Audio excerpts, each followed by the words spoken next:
मध्य Atlantic महासागर में एक व्यापक खोज अभियान चल रहा है।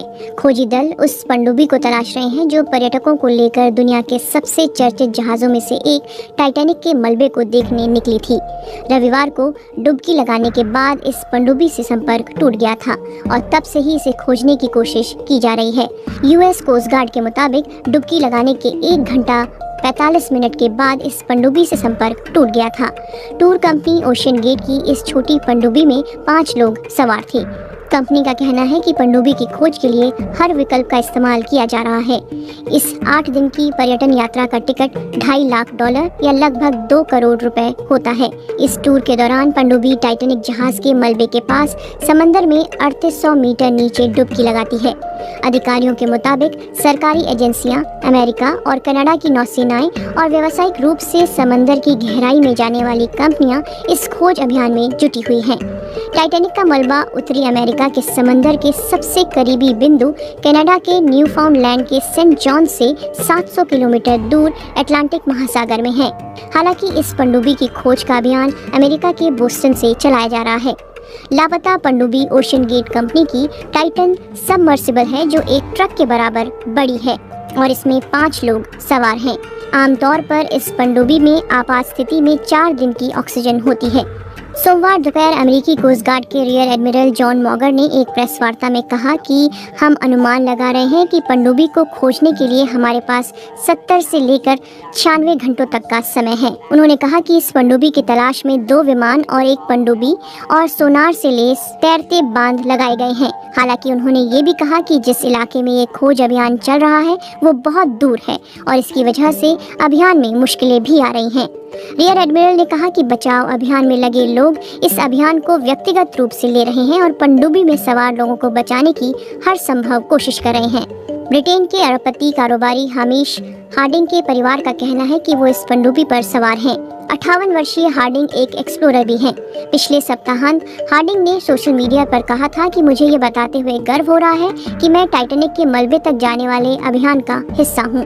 उन्होंने ये भी कहा था कि न्यूफाउंडलैंड में पिछले 4 दशकों की सबसे भीषण सर्दी की वजह से 2023 में टाइटैनिक तक जाने वाला ये अकेला मानवीय मिशन भी हो सकता है।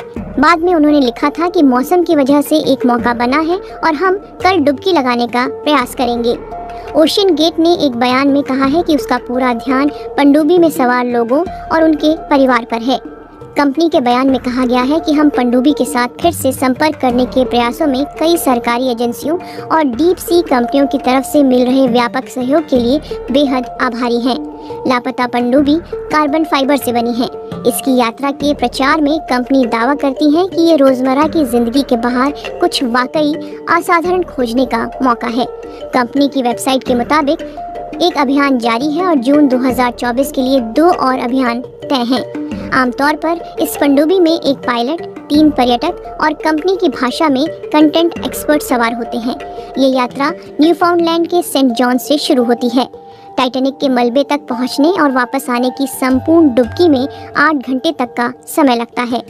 ओशन गेट की वेबसाइट के मुताबिक उसके पास 3 पनडुब्बियां हैं, लेकिन सिर्फ टाइटन ही टाइटैनिक के मलबे तक पहुंचने में सक्षम है। ये पनडुब्बी 10,432 किलो वजन की है और कंपनी की वेबसाइट के मुताबिक ये 13,100 फीट की गहराई तक पहुंच सकती है। इस पनडुब्बी में 5 यात्रियों के लिए 96 घंटे की जीवन रक्षक ऑक्सीजन होती है। ओशन गेट के मालिक ने बीबीसी को बताया कि पोलर प्रिंस नाम का एक जहाज भी इस अभियान का हिस्सा है। इस जहाज के जरिए पनडुब्बी को मलबे की लोकेशन तक पहुंचाया जाता है। पिछले साल टाइटन सबमर्सिबल में यात्रा करने वाले सीबीएस न्यूज के संवाददाता डेविस पोग ने बीबीसी से बातचीत में उन दिक्कतों का जिक्र किया जिनका सामना पनडुब्बी में सवार लोग और ऊपर पानी की सतह पर मौजूद सदस्य कर रहे होंगे। उन्होंने बताया कि इस समय पनडुब्बी में सवार लोगों और बाहरी दुनिया के बीच संपर्क का कोई रास्ता नहीं है, क्योंकि पानी के इतना नीचे ना जीपीएस काम करता है ना ही रेडियो। उन्होंने बताया कि पनडुब्बी में सवार यात्रियों को बाहर बोल्ट लगाकर सील कर दिया जाता है। ऐसे में अगर पनडुब्बी सतह पर आ भी जाती है तो यात्रियों के पास बाहर निकलने का कोई रास्ता नहीं होगा। इस पनडुब्बी को कंपनी के कर्मचारी सिर्फ बाहर से ही खोल सकते हैं। टाइटैनिक अपने दौर का सबसे बड़ा जहाज था जो अपनी पहली ही यात्रा के दौरान डूब गया था। 1912 में ब्रिटेन से अमेरिका जा रहा ये जहाज़ रास्ते में एक आइसबर्ग से टकरा गया था।